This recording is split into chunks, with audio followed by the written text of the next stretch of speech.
La madrugada puede llegar a ser algo tenebroso para muchos, pues es el momento en el que reina la oscuridad y la soledad. No obstante, hay un aspecto que resulta aún más inquietante y tenebroso sobre este momento del día: la hora del diablo.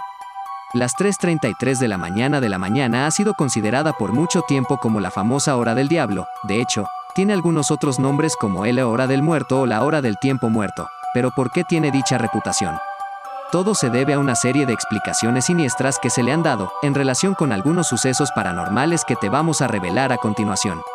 Es probable que en alguna ocasión te hayas levantado a esta hora, y hayas sentido una sensación extraña y tenebrosa. Pues bien, esto tiene una explicación.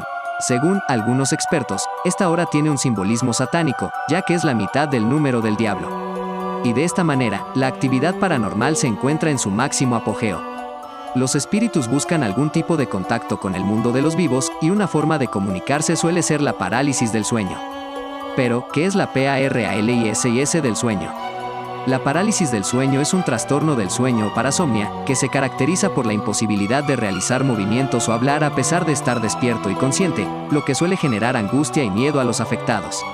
La parálisis se puede producir o bien cuando la persona está a punto de quedarse dormida, o bien al despertar, y generalmente su duración varía desde solo unos segundos hasta varios minutos. Además, estos episodios se pueden acompañar de alucinaciones muy vívidas que llegan a aterrorizar al que las experimenta. Aunque no suele durar más de 1 o 2 minutos, la sensación de angustia que los pacientes sufren durante ese tiempo es bien comprensible. En algunos casos, a esa inmovilidad corporal van unidos alucinaciones o sueños, como por ejemplo la sensación de que hay alguien en nuestra habitación u otras percepciones visuales o auditivas.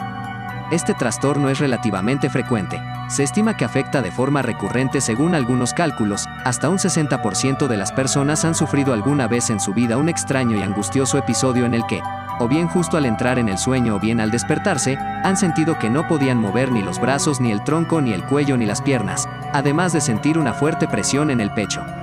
Por otro lado, podían oír y ver, pero sin poder girar los ojos. Es decir, es como si estuvieran muertos pero conscientes. De ahí que en algunos países de Latinoamérica se llame a este trastorno la subida del muerto, aunque técnicamente se lo denomine parálisis del sueño. Por otro lado, no pocos de los afectados por este trastorno tienen alucinaciones visuales o auditivas, muchas de ellas referente a la presencia de personas en su entorno, aunque no las puedan ver, o de objetos. Incluso se tiene la sensación de que el colchón se hunde o bien que flotamos, de ahí la denominación de que el muerto sube, y la vinculación de este trastorno tradicionalmente con la presencia de espíritus o viajes astrales. Los episodios duran entre unos pocos segundos y 3 minutos, tras los que recuperamos el control de los movimientos y la conciencia. La mayoría de los afectados experimentan una profunda angustia y terror, en especial si es la primera vez que sufren el trastorno. Para los que lo sufren de forma recurrente, de todos modos, no es más agradable.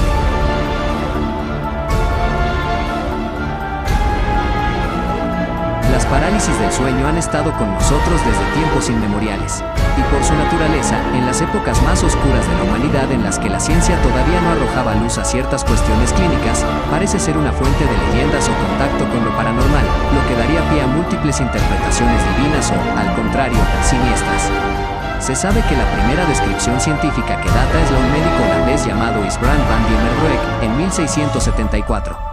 Entonces, adopta el nombre de incubus, una palabra recogida de la mitología popular europea de la Edad Media que sirve para referirse a un momento en el que un demonio se posa sobre una mujer dormida para tener relaciones sexuales con ella. Afortunadamente, los tiempos han cambiado y hoy en día la ciencia comprende la parálisis del sueño como un trastorno neurológico más que como un fenómeno paranormal. La causa que origina se surge de un sueño interrumpido en fase REM, aquella en la que se da el movimiento ocular rápido y en la que los sueños se manifiestan con mayor intensidad. Se trata de un periodo transitorio para el movimiento voluntario en el inicio del sueño o al despertar. Dura poco, apenas unos minutos, los cuales pasan lentos ya que aquel que la sufre no puede moverse ni abrir los ojos y está cargado de terror. Muchos expertos ven el estrés y la ansiedad como una de las causas, así como un horario del sueño alterado. Lo más duro de sobrellevar es la sensación de que hay presencias contigo en la habitación en la que duermes. Una publicación en la revista Sleep Medicine descubrió que aproximadamente el 58% de entre 185 pacientes diagnosticados de parálisis sintió presencias de algo, generalmente no humano, y otro 22% declaró haber visto a una persona desconocida, un extraño. Por ello, es muy habitual tener este tipo de sensaciones cuando sufrimos una Sabemos que la amígdala está muy activa en la fase REM, lo cual activa las sensaciones de miedo y memoria emocional, asegura Daniel Dennis, doctor en psiquiatría del Centro Médico Beth Israel de Akonas en Israel, a Life Science. Tienes una parte del cerebro que responde activamente al miedo o algo emocional, pero no hay nada en el entorno que lo explique. Así que el cerebro encuentra una solución a esa paradoja. Esa es una de las muchas explicaciones que la comunidad científica ha querido dar a tales alucinaciones, pero la causa real aún sigue siendo una incógnita. Y es que en todas las leyendas mencionadas, y otras similares que se repiten con este tema por todo el mundo, se habla de seres que se apoyan o sientan sobre el durmiente, oprimiéndole el pecho, impidiendo que se mueva, y hasta causándole dificultades para respirar. Son historias transmitidas de generación en generación, que tratan de dar una explicación sobrenatural a la parálisis del sueño que se acompaña de visiones, denominadas alucinaciones hipnagógicas e hipnopómpicas, y que en ocasiones son espeluznantes. Pero, por cuestiones de salud se recomienda dormir como mínimo 6 horas y media, ya que por debajo de esta cifra existen repercusiones negativas sobre la salud. Sin embargo, cuando el número de horas desciende hasta las 4 o incluso menos, los estudios han demostrado que si se prolonga durante varios días, las células del cerebro se ven perjudicadas hasta el punto de morir. Pero además de este punto, la falta de descanso impide al cerebro limpiar proteínas de las placas responsables de enfermedades como la demencia senil o el Alzheimer. ¿Por qué se produce la parálisis del sueño, según los científicos?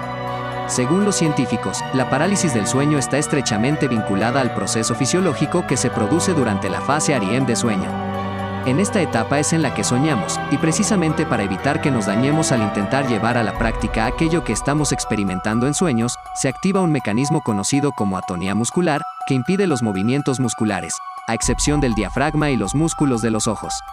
Sin embargo, si la persona se despierta mientras su cerebro permanece en estado REM, la parálisis corporal se mantiene, e incluso el individuo puede tener alucinaciones, que cree estar viendo con sus propios ojos, a pesar de que solo están en su mente. Del mismo modo en que la falta de sueño repercute negativamente en el cerebro y puede causar la parálisis de sueño, los horarios que varían continuamente pueden tener un efecto similar. Somos seres de rutinas y nuestro cerebro las necesita para regular los ritmos biológicos. La exposición a la luz, las relaciones sociales o la actividad física contribuyen a que el cerebro establezca una rutina diaria y pueda diferenciar entre la vigilia y el sueño. Alterados de manera continua, tendrá dificultades para identificar cuándo es el momento del descanso. Estas alteraciones también pueden provocar la parálisis del sueño.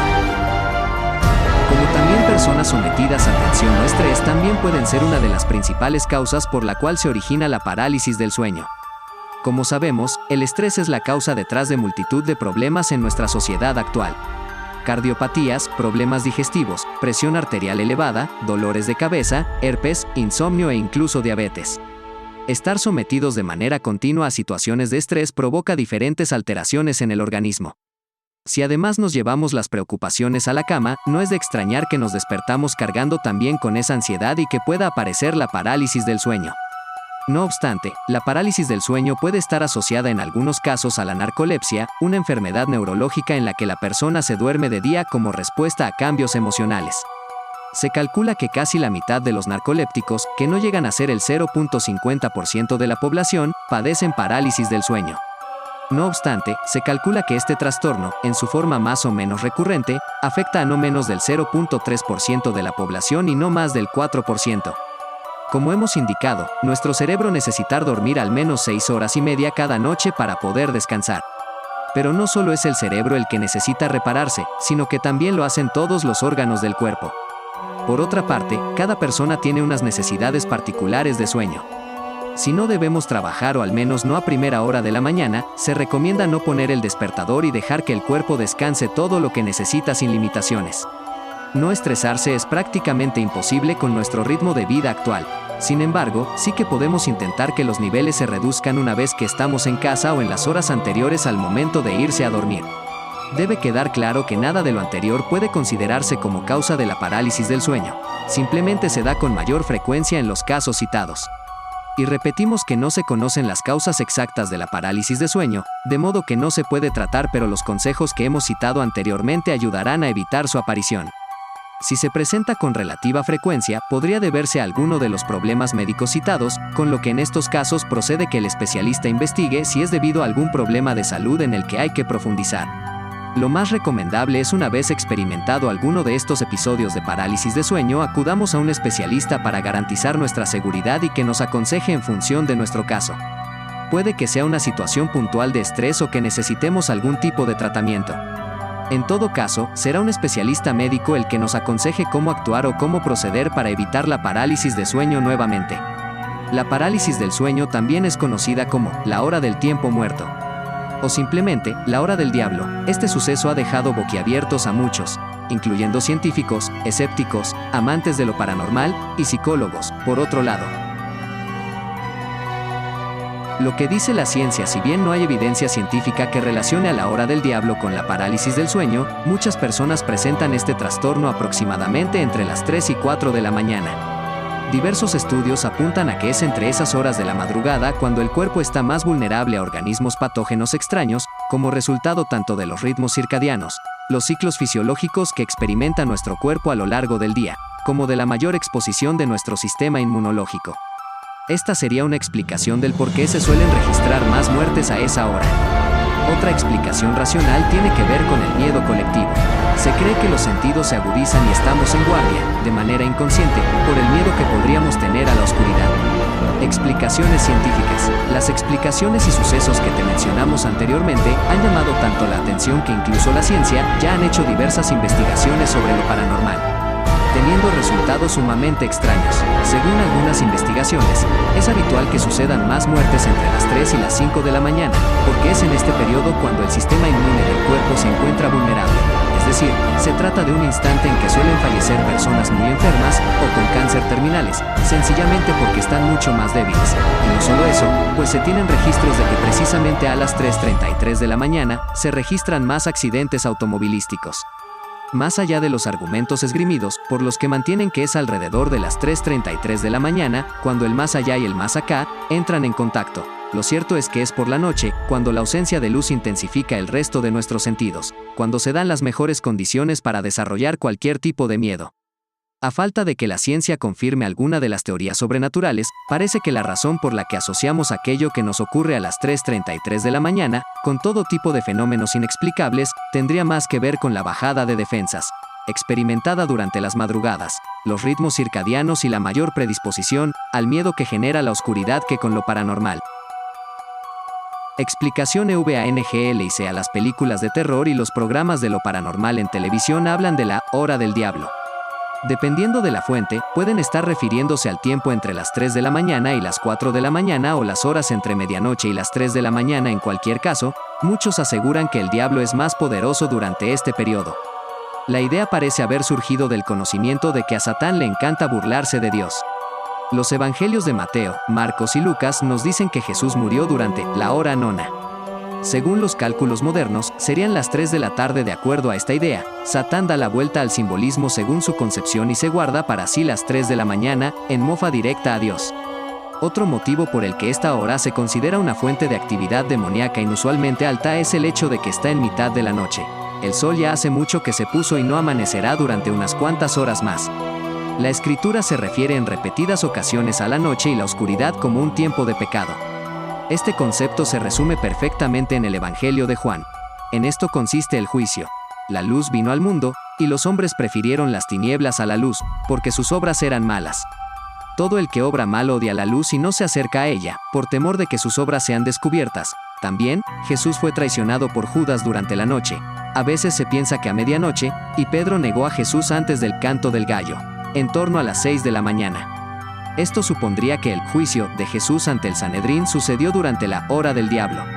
Hay un poco de biología operando aquí también, ya que las 3 de la mañana marca el punto de sueño nocturno más profundo en el ciclo adulto normal de sueño-vigilia. Despertar o ser despertado en esa hora puede perturbar nuestros ritmos circadianos y hacernos sentir mal o estresados. Muchos tienen la práctica personal de decir unas cuantas oraciones y se despiertan a las 3 de la mañana, pero recordad que, independientemente del momento del día, Dios siempre es más poderoso que Satán, y sigue siendo la luz del mundo, que destrozará cualquier oscuridad.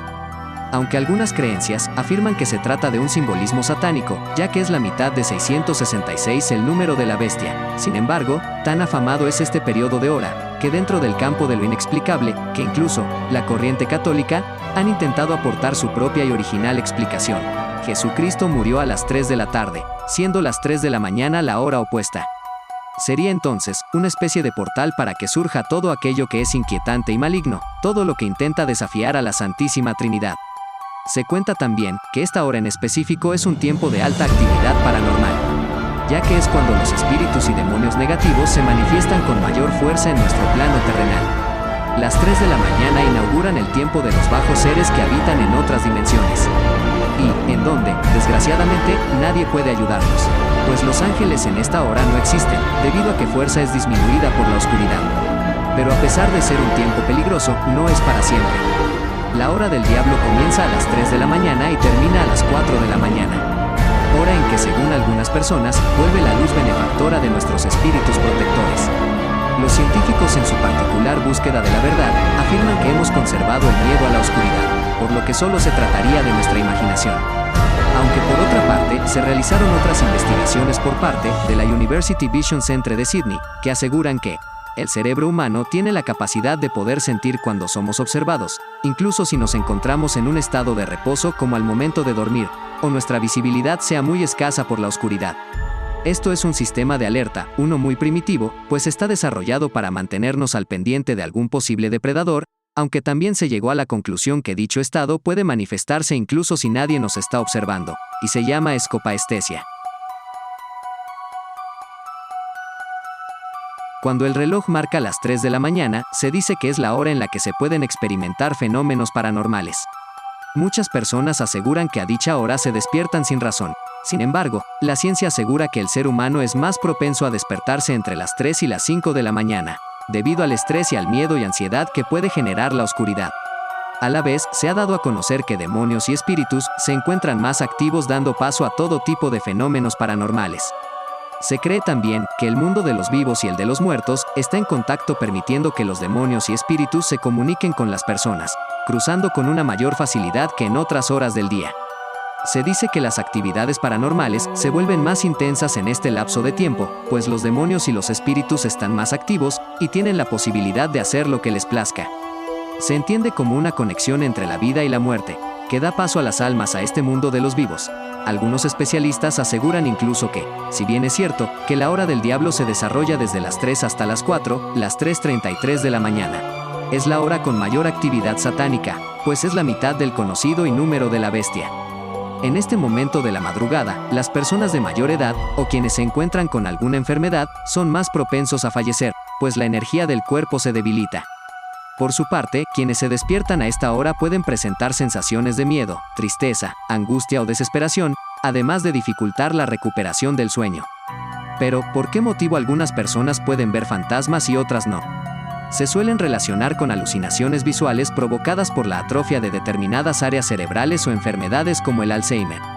Si repasamos la historia de prácticamente cualquier lugar, raro es el sitio que no cuenta con una o varias apariciones fantasmales y experiencias extrasensoriales que incluyen la presencia de espíritus errantes. Pero, ¿por qué hay tanta gente que ve fantasmas? Esa es la pregunta que intentaron responder B.R. Karthik y sus colaboradores en una interesante revisión de 2013, publicada en el International Journal of Pharmaceutical and Biological Archives. Son muchas las distintas enfermedades cuyo listado de síntomas incluye la aparición de alucinaciones visuales. Algunos de los ejemplos más conocidos son la esquizofrenia, el Parkinson o el Alzheimer, aunque hay otras que también provocan alucinaciones como la enfermedad de Creutzfeldt-Jakob o encefalopatía espongiforme bovina, la conocida enfermedad de las vacas locas, y la demencia por cuerpos de Lewy. Algunas de estas enfermedades hacen que se altere la percepción de los perceptos, término acuñado por el filósofo Gilles Deleuze, las distintas percepciones que se pueden tener ante un mismo estímulo. Los autores del trabajo señalaron que la presencia de este tipo de fenómenos tendría una base neural, más concretamente relacionada con la atrofia de áreas cerebrales que se dedican a la percepción visual, como las áreas parietales. En otros trabajos, como el publicado en Progress in Neurobiology en 2014, un equipo de investigadores australianos remarcaban una distinción interesante entre diversos tipos de alucinaciones y su relación con las redes cerebrales de la atención. Se diferenciaba entre las alucinaciones visuales simples en las que la atención no participa en la regulación del proceso perceptivo, las alucinaciones visuales complejas que están relacionadas con una alteración en las redes de control de la atención, llevaría a una interpretación errónea de los perceptos ambiguos, y las alucinaciones visuales complejas sin conciencia o sentimiento de que se tengan, las cuales pueden asociarse a una menor actividad de la red dorsal de la atención en la que están implicadas la corteza cerebral frontal y la parietal dorsal posterior. Este conocimiento sobre el fenómeno permite eliminar el estigma que la visualización de espíritus o fantasmas tiene asociado desde hace mucho tiempo y permite poder generar estrategias de intervención adecuadas, como el entrenamiento en control atencional e inhibición, que puede mejorar este síntoma en determinados casos. Aunque se trata solamente de las primeras investigaciones, los resultados proporcionaron un buen conocimiento desde el que partir para nuevos proyectos que ahonden más en el tema. Porque presentimos la sensación de una presencia. La sensación de una presencia generalmente ocurre a individuos que se han aislado en un ambiente extremo o inusual, a menudo cuando se involucran altos niveles de estrés. Estos individuos reportan una percepción o sentimiento de que otra persona está allí para ayudarles a sobrellevar una situación peligrosa. Lo vívido de la presencia puede variar desde una vaga sensación de sentirse observado a una entidad claramente percibida, aparentemente de carne y hueso, como el personaje de Clooney en Gravity. Esta entidad puede ser un dios, un espíritu, un antepasado o alguien conocido personalmente por el observador. Las presencias suelen aparecer en entornos con poca variación en la estimulación física y social. La baja temperatura también es un ingrediente común. Las posibles explicaciones de estas presencias incluyen el movimiento de los barcos, la actividad atmosférica o geomagnética y las sensaciones y estados de conciencia alterados inducidos por cambios en la química cerebral provocados por el estrés, la falta de oxígeno, la estimulación monótona o una acumulación de hormonas. De hecho, existe una nueva evidencia emocionante de un grupo de investigación dirigido por Olaf Blanke que demuestra que es la estimulación precisa de regiones cerebrales específicas lo que engaña a las personas para que sientan la presencia de una aparición fantasmal. El psicólogo ambiental Peter Swedfeld también piensa que lo que hacemos cognitivamente cambia en estas circunstancias y puede desempeñar un papel. Swedfeld propuso que normalmente pasamos la mayor parte de nuestro tiempo asistiendo y procesando estímulos ambientales externos del mundo físico que nos rodea. Sin embargo, la exposición persistente a estímulos que evolutivamente no estamos preparados para procesar, o la falta de cambio en nuestro entorno, puede hacer que nos enfoquemos más dentro de nosotros mismos, algo en lo que la mayoría de nosotros tenemos mucha poca experiencia. Tenemos mecanismos de agencia y detección. Ver fantasmas también puede ser desencadenado por los mecanismos de agencia y detección propuestos por los psicólogos evolutivos. Estos mecanismos evolucionaron para protegernos del daño a manos de depredadores y enemigos. Si estás caminando por una calle oscura de la ciudad y escuchas el sonido de algo que se mueve en un callejón oscuro, responderás con un mayor nivel de excitación y atención bruscamente enfocada y te comportarás como si hubiera un agente presente que está a punto de hacerte daño.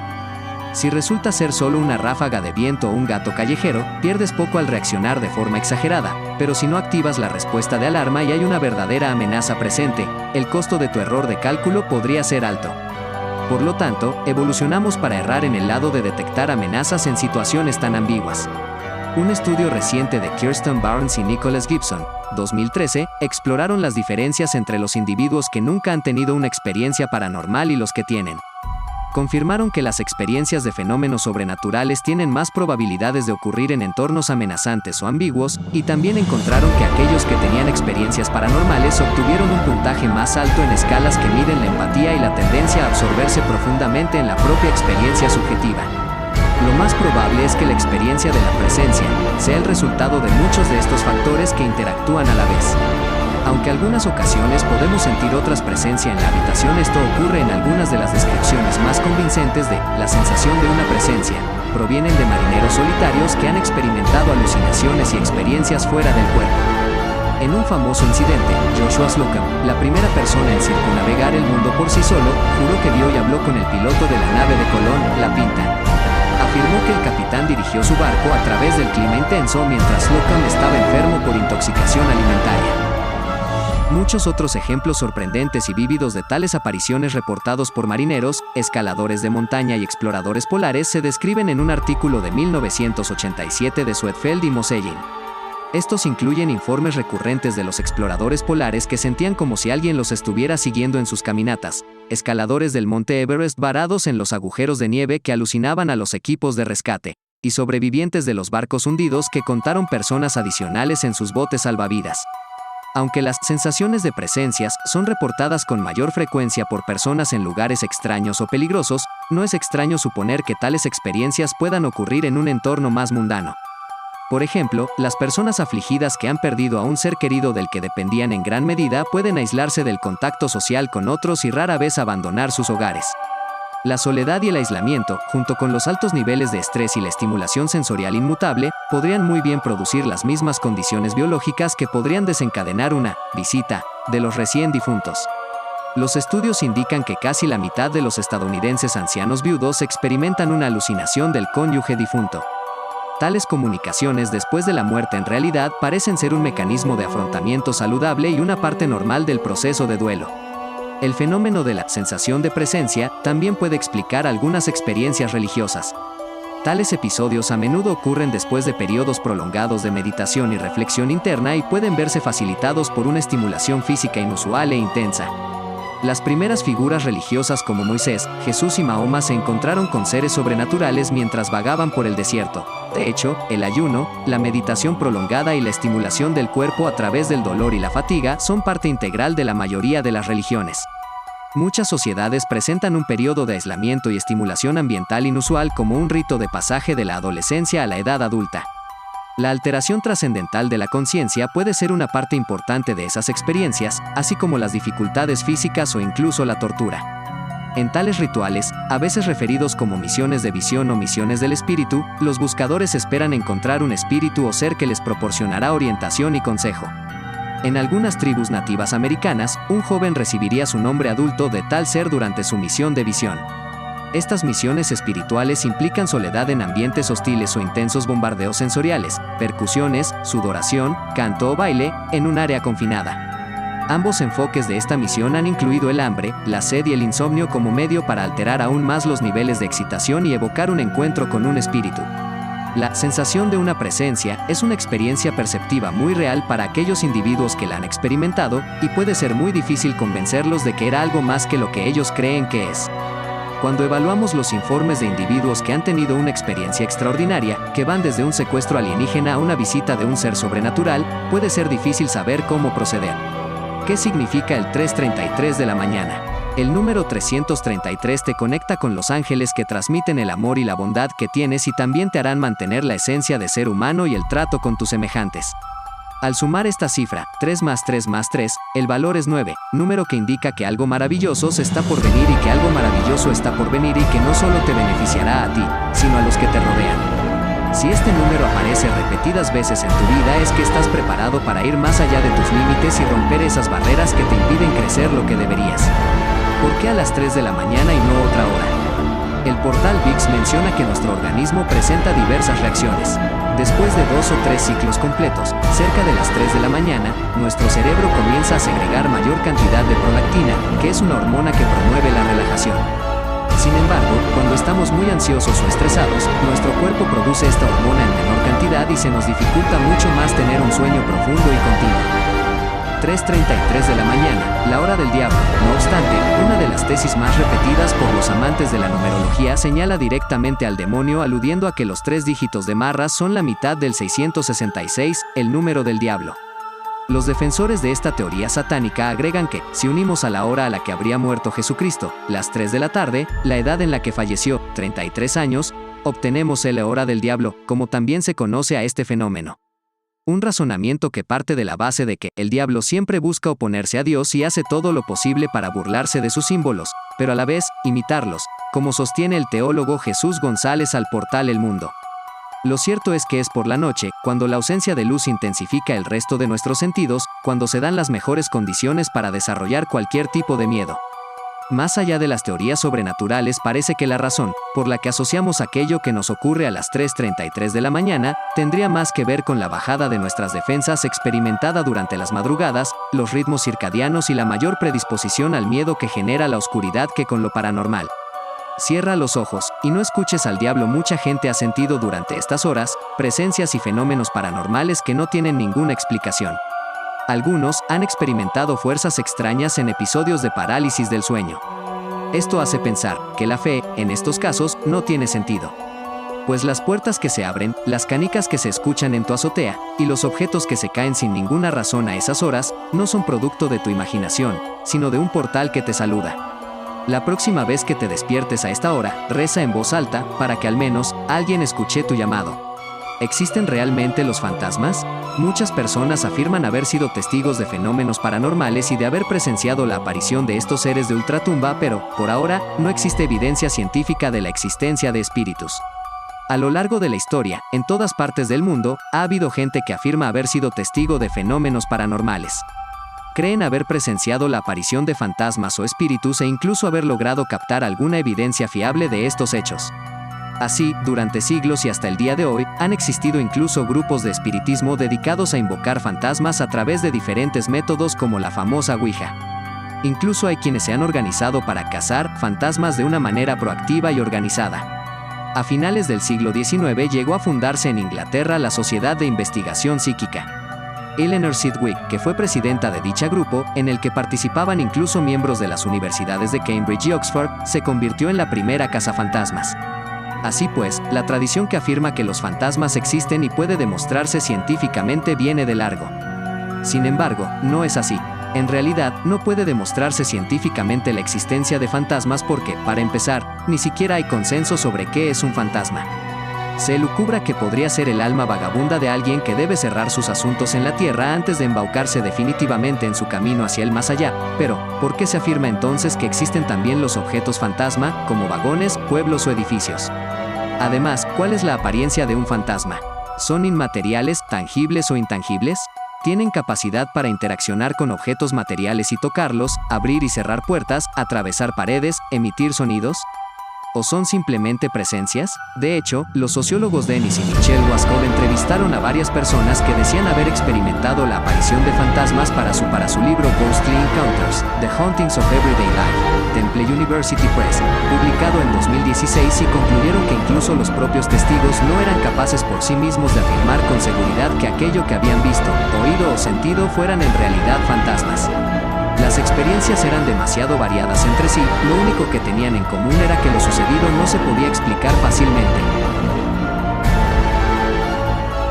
¿Podrían los fantasmas ser pura energía? Hay quien alega que, basándose en la primera ley de la termodinámica enunciada por Albert Einstein, la energía no se crea ni se destruye, sino que se transforma. Tendría todo el sentido que existiesen los fantasmas, puesto que serían la energía resultante de nuestro ser cuando muere, que en lugar de desaparecer, adquiriría otra forma. Sin embargo, lo que sucede con la energía de nuestros cuerpos al morir es que se libera en forma de energía calorífica a través de procesos de descomposición en el medio. Así que, por el momento, no hay ninguna evidencia científica rigurosa de que los fantasmas en realidad existan. A menos que queramos convertir el término fantasma en un cajón desastre en el que meter todo aquello que no sepamos cómo explicar de otra manera. ¿Existen los fantasmas? Físico británico explica por qué no es posible. De acuerdo a Brian Cox, profesor de la Universidad de Manchester, la física actual dice que es imposible que habiten entes de energía en nuestro entorno y, si existiesen, ya habrían sido detectados. Los fantasmas y los fenómenos paranormales han cautivado la atención de miles a lo largo de la historia y alrededor del mundo, incluyendo el intrigante caso ocurrido en Puerto Montt, generando cierto grado de incertidumbre sobre la posibilidad de su existencia. Recientemente, un físico de la Universidad de Manchester e investigador en el Gran Colisionador de Hadrones en el CERN, Brian Cox, decidió ponerle fin a esta discusión desde el punto de vista científico, entregando sus razones de por qué los fantasmas no existen.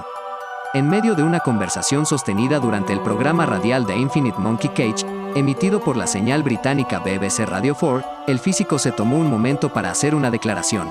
No estamos aquí para debatir la existencia de fantasmas, porque no existen, le manifestó a otro participante del espacio, el reconocido astrofísico y presentador del programa de televisión Cosmos, Neil deGrasse Tyson.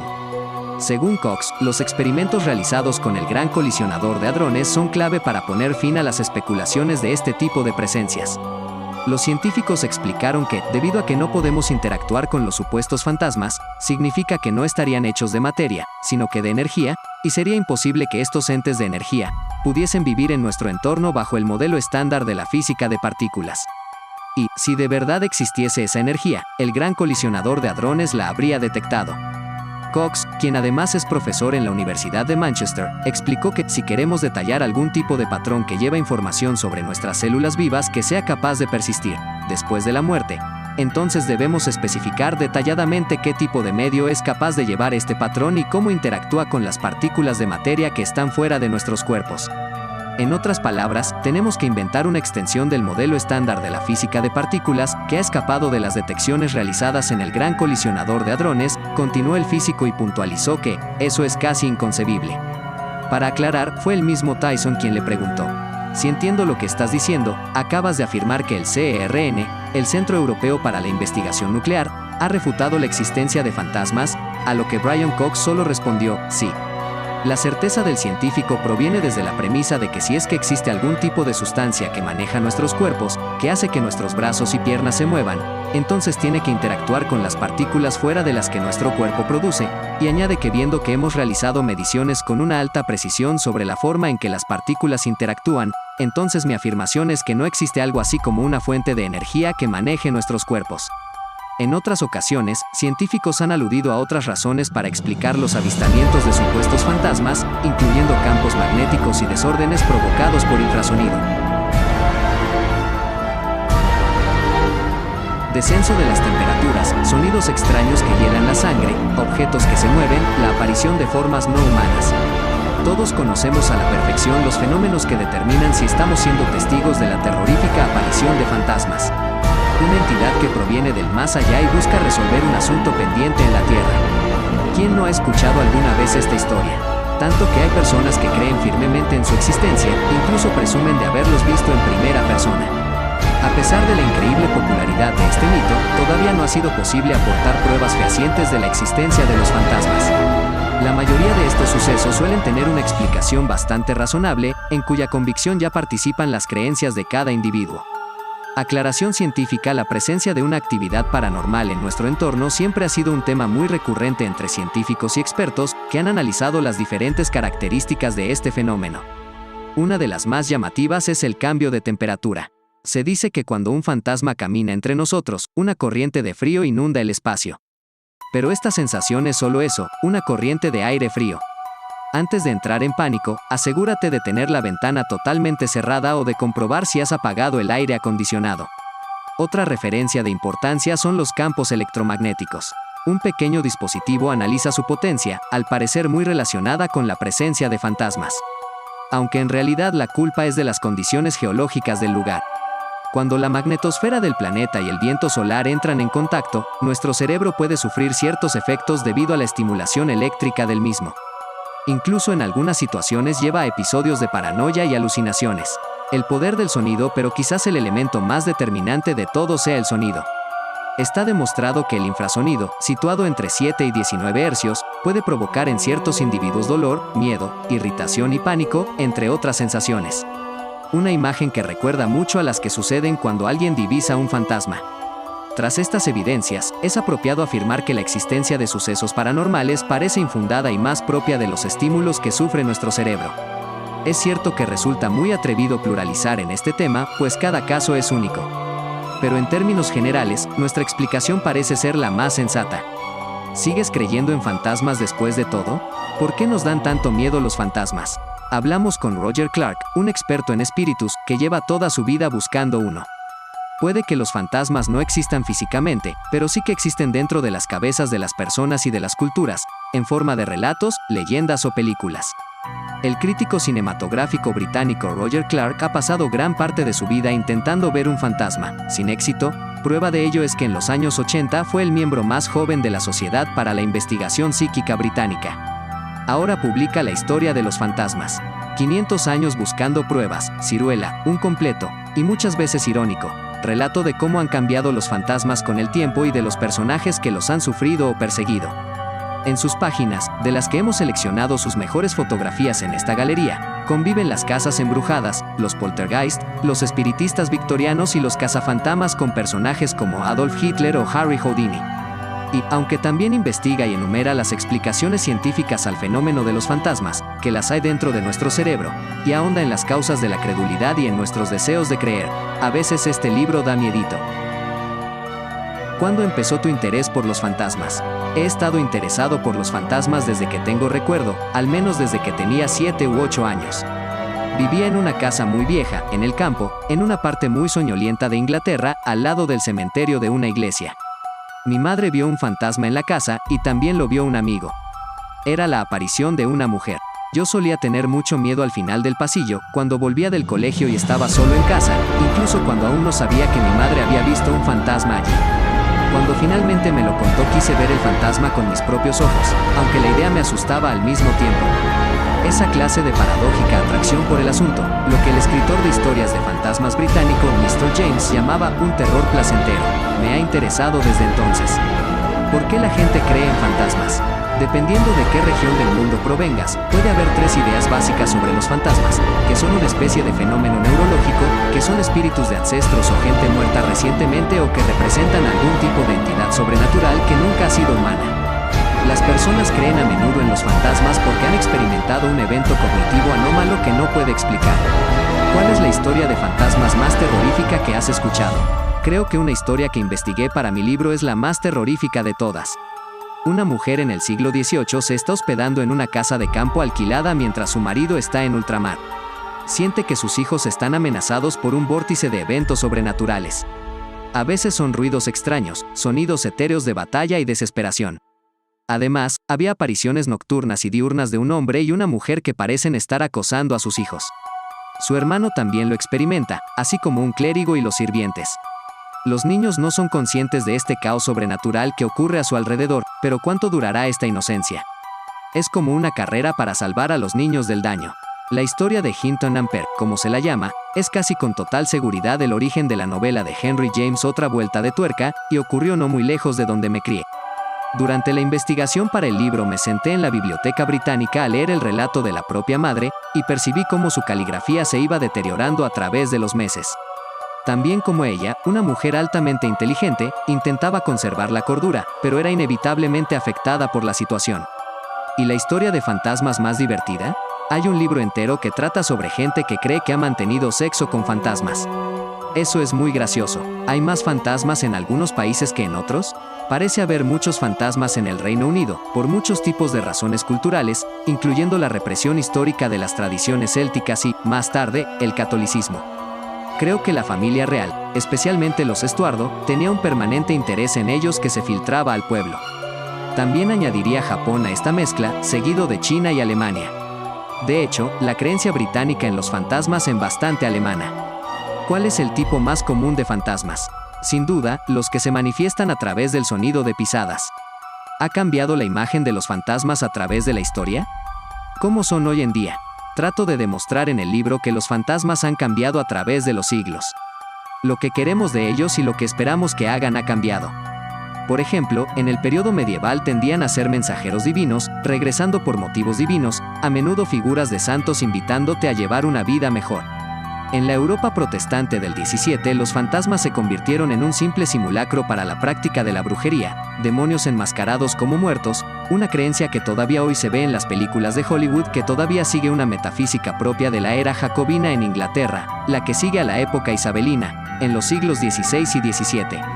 En el siglo XVIII los espíritus regresaron para visitar a los vivos porque estaban preocupados por testamentos y herencias. En el XIX por primera vez los fantasmas fueron interrogados en sesiones espiritistas y empezaron a contar cosas a los curiosos victorianos sobre la vida en otros planetas. ¿Y en épocas más contemporáneas? En el siglo XX vino un entusiasmo por los poltergeist que está curiosamente ligado al auge de los fascismos en Europa y a aquella violencia emergente.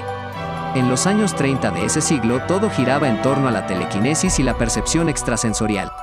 En los 60 en torno a las sensaciones que uno tenía al caminar en las casas, los fantasmas se convirtieron en algo así como campos de emociones. Ahora la cosa trata de niños con los ojos completamente negros, las posesiones y las apariciones de un hombre muy alto y espectral, todas ideas provenientes del cine y la televisión. ¿Existen los fantasmas? Bueno, lo cierto es que suceden cosas, la cuestión es si deben ser tratadas por la ciencia o la teología. ¿Qué dice la neurociencia sobre este asunto? Estamos a punto de ver tremendos avances en nuestro conocimiento médico de la función cerebral, que sigue siendo bastante misteriosa. Pero, incluso ahora, lo que sabemos acerca de la forma en que procesamos la información y cómo el cerebro altera la percepción mediante la incorporación de bits de memoria en el proceso, demuestra que no podemos confiar en nuestros sentidos por completo, como siempre he enseñado. Lo planteo de esta manera: ¿qué estamos viendo cuando vemos un fantasma? Dices que has estado tratando, sin éxito, de ver un fantasma toda su vida. ¿Crees lo verás en el futuro? Creo que si esto tuviera que ocurrir, ya hubiera ocurrido. ¿Por qué cree la gente en lo paranormal? Un estudio ha analizado las diferencias cognitivas de las personas que creen en poderes extrasensoriales. Muchas personas razonables creen en fenómenos psíquicos y muchos escépticos razonables descartan estas creencias.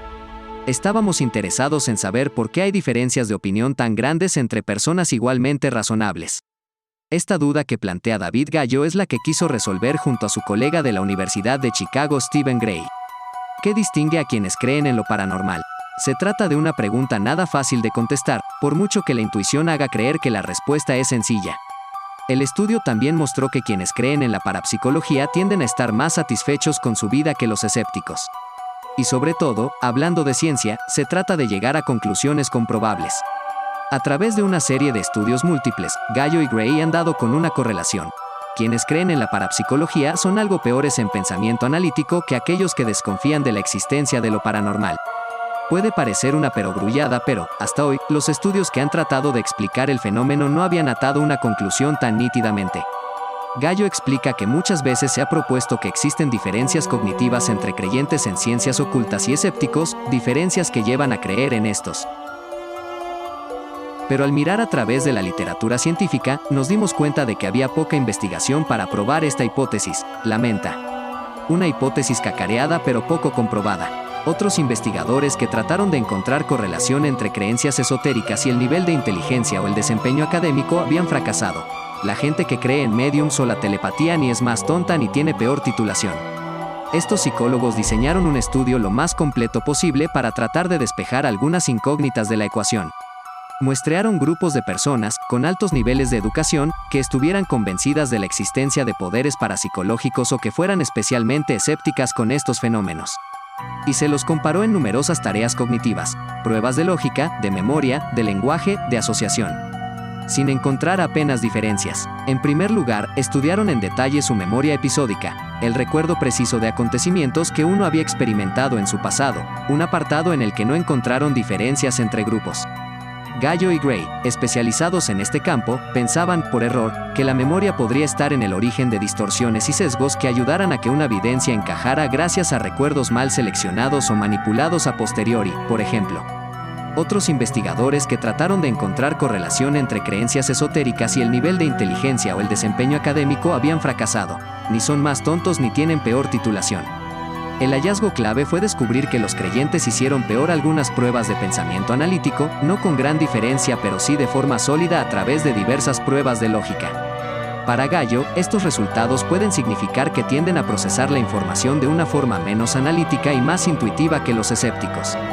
Esto podría causar que los creyentes rindan peor en las pruebas de pensamiento analítico y también podría apoyar sus creencias en lo paranormal, explica. Curiosamente, el estudio también mostró que quienes creen en la parapsicología tienden a estar más satisfechos con su vida que los escépticos. Gallo recuerda que es una diferencia que ya se había observado en estudios previos y que podría indicar que procesar la información de forma más intuitiva tiene ventajas. Quizá hace que la gente sea más feliz en general. La psicóloga Elena Matute, de la Universidad de Deusto, coincide en que es algo habitual y que determinadas supersticiones, a un nivel adecuado, pueden tener aspectos positivos. Matute publicó recientemente un estudio que encaja bastante bien con los resultados de Gallo y Gray, ya que mostraba que los creyentes en lo paranormal tienden a crear ilusiones causales. Tiene mucho que ver con lo que nosotros estamos viendo, parecen tener menos pensamiento crítico y sesgan la información que reciben. En los experimentos de Matute y su equipo han observado que tienden a encontrar relación de causa y efecto en situaciones aleatorias. Son más dados a ese tipo de ilusiones causales, como detectar patrones a partir de información ambigua. Es como ver caras en las nubes, pero llevado al extremo. Ver caras en una tostada y darle significado real, explica Matute, directora del Lab Psico de Deusto. El 70% de quienes aceptan la existencia de lo paranormal señalaron que su forma de pensar está en consonancia con la de amigos y familiares cercanos. Eso explicaría otro de los hallazgos del trabajo que Gallo publica en Memory y Cognition. El grupo de los partidarios de lo paranormal también abrazaban con más naturalidad las llamadas teorías de la conspiración, en la que se ofrecen explicaciones extraordinarias y esotéricas a hechos notables. Uno de los ejemplos del estudio es que Obama en realidad no nació en Estados Unidos. Aunque el estudio proporciona una de las mejores pruebas de la hipótesis de diferencias cognitivas, también resalta otros factores que sin duda influyen decisivamente en las creencias. El 70% de quienes aceptan la existencia de lo paranormal señalaron que su forma de pensar estaba en consonancia con la de amigos y familiares cercanos. Gallo reconoce que no tiene evidencias suficientes para asegurar que es más determinante. Hay muchos factores que impulsan las creencias de las personas y estos factores podrían interactuar de maneras desconocidas. Además, en la mayoría de los casos aseguraban que habían vivido experiencias que les llevaban a creer, algo que encajaría bien en la hipótesis de estos estudios. Quizá analizaron mal lo ocurrido o generaron una explicación ilusoria. No obstante, llama la atención que los escépticos también respondieron mayoritariamente que no creían en lo paranormal porque no habían vivido nunca una experiencia de ese tipo. Gallo previene de no sacar conclusiones exageradas de su estudio y asegura que, para él, el resultado más sorprendente de su trabajo han sido las reacciones tras su publicación. Algunos escépticos han asumido que finalmente ISA ha demostrado que los creyentes eran inferiores cognitivamente y algunos creyentes han dicho que nuestras pruebas estaban sesgadas en su contra. Creo que ninguna de estas reacciones se justifica, defiende. El investigador explica que su trabajo rechaza la idea general de que escépticos y creyentes tienen grandes diferencias en la inteligencia o la cognición. Al revés, indican que necesitamos una comprensión más matizada de cómo los diferentes estilos de procesamiento de información o habilidades cognitivas podrían estar interactuando con las creencias. La ciencia explica por qué algunas personas ven fantasmas en época de Halloween, a muchas personas les nace la curiosidad por el mundo del más allá y otras aseguran haber visto fantasmas o seres queridos fallecidos. Independientemente de la imaginación, la ciencia explica que esas presencias pueden ser reales. El psicólogo Frank T. McAndrew explicó el tema al Psychology Today con estudios recientes. Hay varios factores que pueden intervenir en el fenómeno de los fantasmas y las apariciones. La primera instancia consiste en lo que sienten individuos que han sido aislados en ambientes raros o extremos donde intervienen altos niveles de estrés. Estas personas hablan de que sintieron que alguien más les acompaña para lidiar con una situación difícil. Lo vívido de la experiencia puede ir desde un pequeño presentimiento de que alguien nos observa hasta el punto de percibir a ese acompañante. La entidad puede ser considerada un dios, un espíritu, un ancestro o alguien que la persona conoce. La posible explicación para este fenómeno contempla el movimiento de las cosas en el entorno, sensaciones alteradas y estados de conciencia provocados por los cambios en la química cerebral detonados por el estrés, la falta de oxígeno, la estimulación monótona e incluso un efecto hormonal. ¿Cuándo o cómo se perciben otras presencias? Psicólogos enfocados en la evolución aseguran que los seres humanos cuentan con mecanismos de detección y defensa, surgidos para protegerse de enemigos y depredadores. Por ejemplo, cuando caminan por una calle oscura y escuchan algo, responden de inmediato y con mucha atención, comportándose como si hubiera algún peligro. Aunque la mayoría de las personas que hablaron de este tipo de presencias fueron experimentadas en ambientes raros o peligrosos, pero no es descabellado pensar que pueden darse en ambientes mucho más cotidianos. ¿Los perros ven fantasmas? Hay muchas leyendas y creencias alrededor de los perros y su comportamiento. Estos animales, que nos han acompañado durante miles de años, nos han demostrado repetidamente que tienen unas capacidades que muchas veces van más allá de nuestra comprensión. Últimamente se ha demostrado que los perros pueden predecir muchas cosas como el cáncer. Del mismo modo, se sabe que ellos, igual que otros muchos animales, son capaces de predecir situaciones catastróficas que, los humanos, con todas nuestras herramientas y tecnología somos incapaces de detectar. ¿Alguna vez has descubierto a tu perro observando fijamente una zona donde no había nada o se ha asustado sin ninguna razón aparente al entrar en una habitación? Te preguntas si los perros ven fantasmas o perciben espíritus. En el siguiente artículo de Un Cómo te hablamos sobre este extraño fenómeno. ¿Qué son los espíritus? El ser humano tiene una mente analítica y racional, nuestra inteligencia funciona uniendo causas y consecuencias, creando un relato del mundo que cuadre respecto a nuestra experiencia previa. Esto es lo que nos ha hecho avanzar en campos como la medicina y la tecnología, ampliando nuestro conocimiento generación tras generación. No obstante, ante la duda, la incertidumbre y el desconocimiento, seguimos teniendo la necesidad de dar una explicación a esos hechos, incluso cuando la ciencia es incapaz de darla. Ya desde la prehistoria y en las civilizaciones antiguas, el ser humano ha creado relatos fantásticos y mitológicos para responder a preguntas tan elementales y fascinantes como ¿por qué llueve?, ¿qué es el viento o qué es el fuego? Generalmente, estos fenómenos eran atribuidos a divinidades o entes superiores hasta que el progreso técnico nos permitió comprender su funcionamiento. Lo mismo sucede con el caso de los fantasmas y los espíritus. Antes de preguntarnos si los perros perciben los espíritus o los fantasmas, deberíamos tener claro si realmente existen, algo que de momento no es claro ni seguro. Aunque algunos experimentos científicos ya han empezado a aclarar que las personas dejamos un campo energético en las zonas que poblamos, esto no tiene por qué ir relacionado con que esas presencias tengan capacidad para pensar o actuar.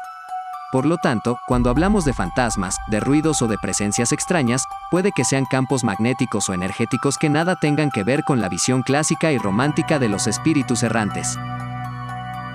¿Los perros perciben los espíritus?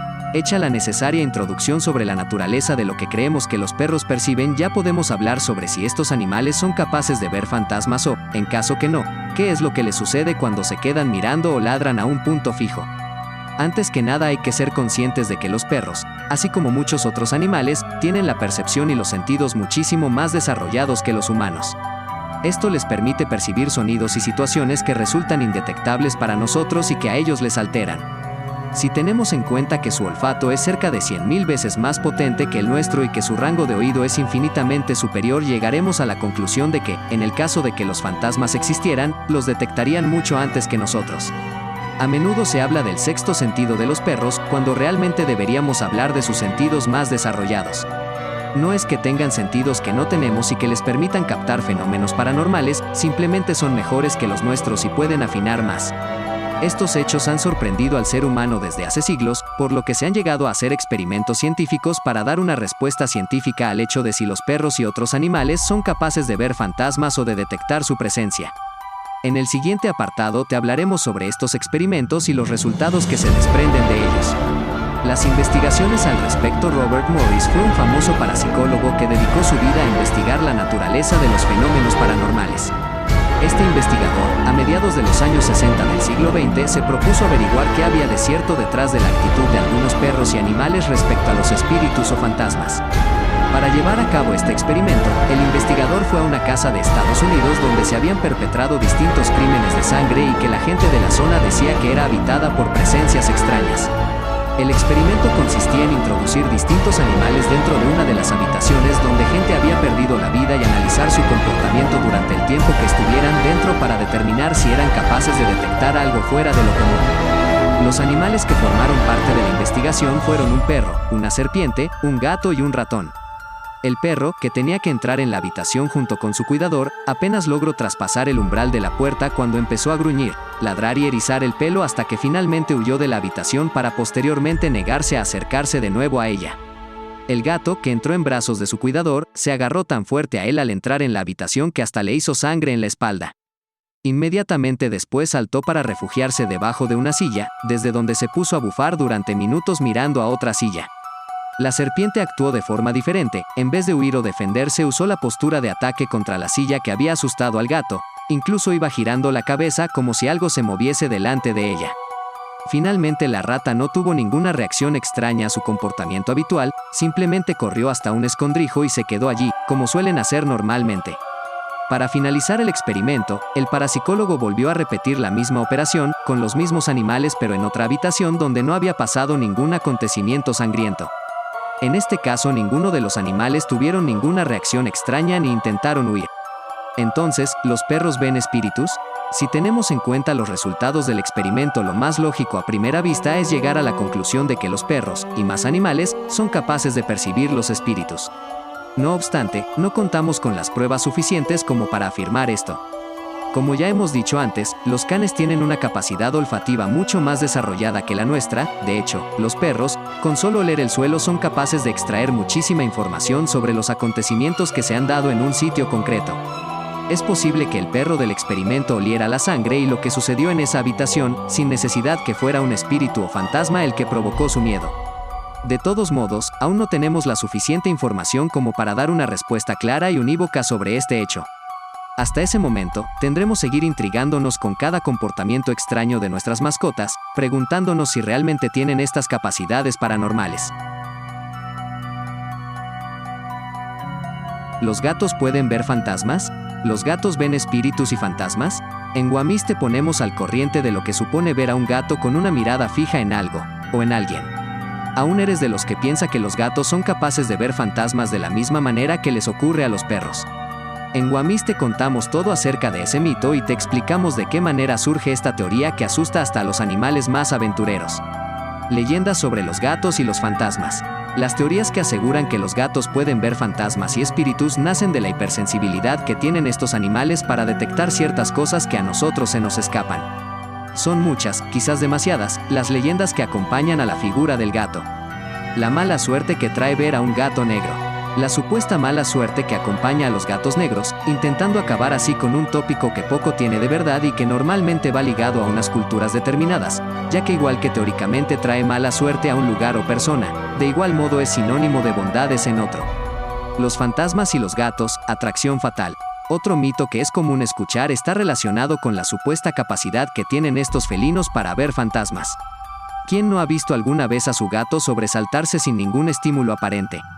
Es normal que se queden mirando a puntos fijos e incluso que sigan cosas con la mirada que nosotros no somos capaces de detectar, pero lo cierto es que de ahí a ver fantasmas hay un mundo de diferencia. Te contamos todo a continuación y también te mostramos un video en el que puedes ver un gato comportándose de manera muy extraña mientras parece perseguir algún tipo de objeto en movimiento que la cámara no es capaz de captar. Los sentidos de un gato están más desarrollados que los tuyos. Evidentemente, para dar una explicación a bote pronto de este hecho, nos encontramos con la certeza de que estos animales tienen todos sus sentidos mucho más desarrollados de lo que los tienen los humanos. De ahí que sean capaces de percibir cosas que a nosotros se nos escapan. Pero, ¿cómo funcionan exactamente sus sentidos? La vista del gato es mejor y peor que la nuestra. En el caso de la vista, las diferencias con las personas son realmente significativas. Si bien ya todos conocemos que su visión nocturna es increíblemente mejor que la nuestra, lo cierto es que su capacidad de visión diurna no es tan precisa. De hecho, solo son capaces de ver 2 colores, tonos de azul y tonos de amarillo, mientras que nosotros podemos llegar a ver hasta 3. Sin embargo, la evolución les recompensó con una excelente visión nocturna. Cualquier objeto situado en la franja que va desde los 5 centímetros hasta los 8 metros aparecerá borroso para el gato, que sí que es un excelente depredador. Por esto último, su vista es realmente buena si el objeto se sitúa en el centro de su campo de visión, lo que le permite enfocar perfectamente su objetivo, pero es borrosa a los lados. Es por eso que cuando están cazando, nunca confían totalmente en su visión, cediéndole así parte de la responsabilidad a sus otros 2 sentidos más importantes, el olfato y el oído. Su potente oído. Si la vista de los gatos es muy particular, el sentido del oído no se queda atrás. ¿Sabías que son capaces de escuchar frecuencias de sonido 4 o 5 veces superiores a las nuestras?